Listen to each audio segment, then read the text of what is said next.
I'm Gregor Thompson, I'm a philosopher and a writer, and I know what the meaning of life is. Welcome to The Struggle.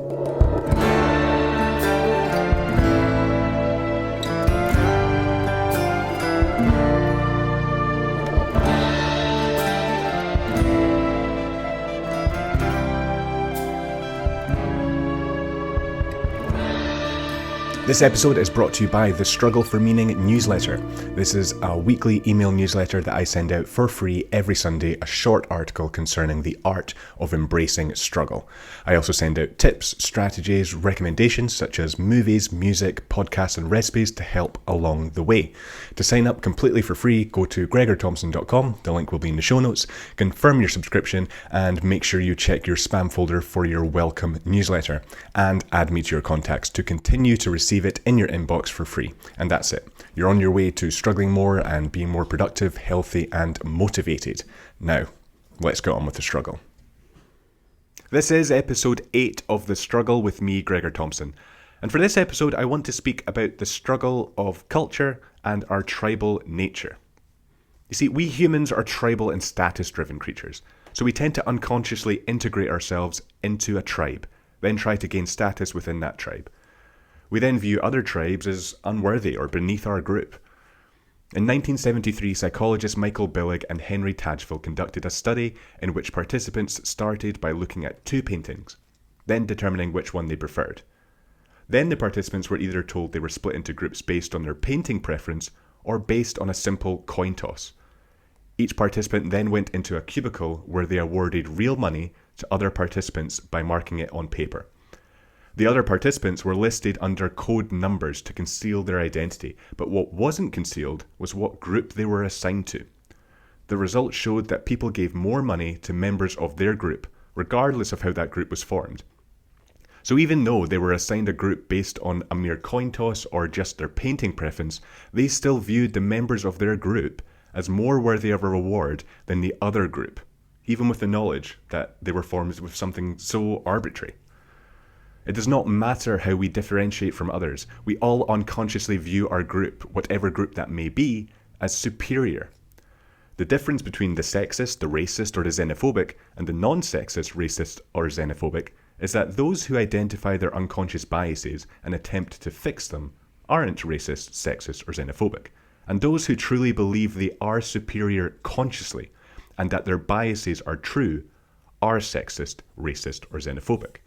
Professor of Neurology and Biology Robert Sapolsky notes, "We may claim to judge someone by the content of their character rather than by the colour of their skin, but our brains sure as hell note the colour real fast."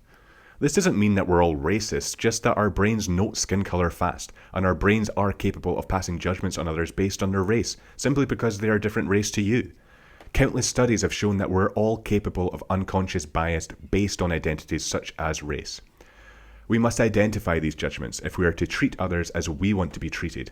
We must strive to judge others by the content of their character rather than identities such as race, religion, sex, gender, sexuality, or political affiliation. At a time in which wars are being fought based on where people are from and what people believe, it is crucial that we see the humans behind the face. We must acknowledge that we see race before anything else, but that we also consciously strive to not judge a person based on these identities and rather listen to the words they speak. We can't run away from our tribal nature, but we can embrace other tribes and strive for harmony and not division. We certainly are different, but these differences shouldn't harbour hatred. This doesn't mean that we should accept wrongdoing. We must speak up when we see immoral acts, but regardless of the race, sex, gender, sexuality, religion, or political affiliation of the wrongdoer. We mustn't think in terms of this person is wrong because of their identity, and instead think this person is wrong because of their beliefs or because of their actions. But we must also accept that we will disagree with others' actions or beliefs, and we should only speak out if we believe that others' actions or beliefs are immoral. Too often we don't even listen to the words a person says because of the judgments we make before a person opens their mouth. We will not listen to someone on the right if we are on the left and vice versa. We will not listen to what men say or what women say or what homosexuals say or what transgender people say based on our prejudgments of those groups. We must judge ideas rather than groups. We must allow for anyone to speak, and we must allow for disagreements instead of shutting groups down or refusing to speak to other groups. Critical thinkers judge ideas. Lesser minds judge people. We must champion what we believe in and champion those we believe are making the world a better place, again, regardless of the race, sex, gender, sexuality, political affiliation, or religion of the right doer.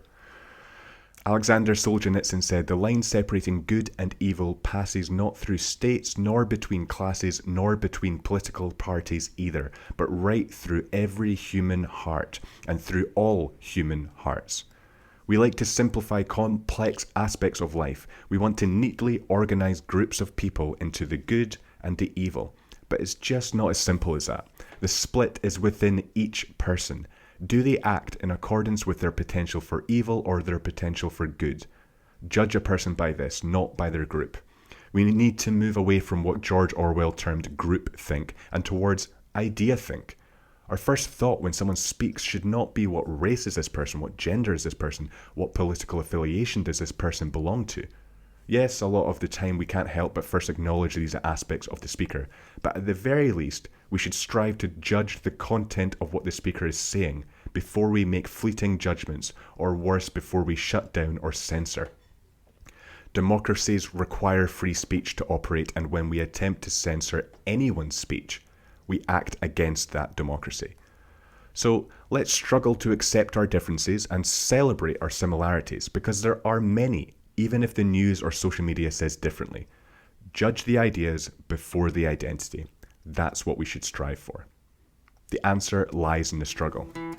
So keep on struggling.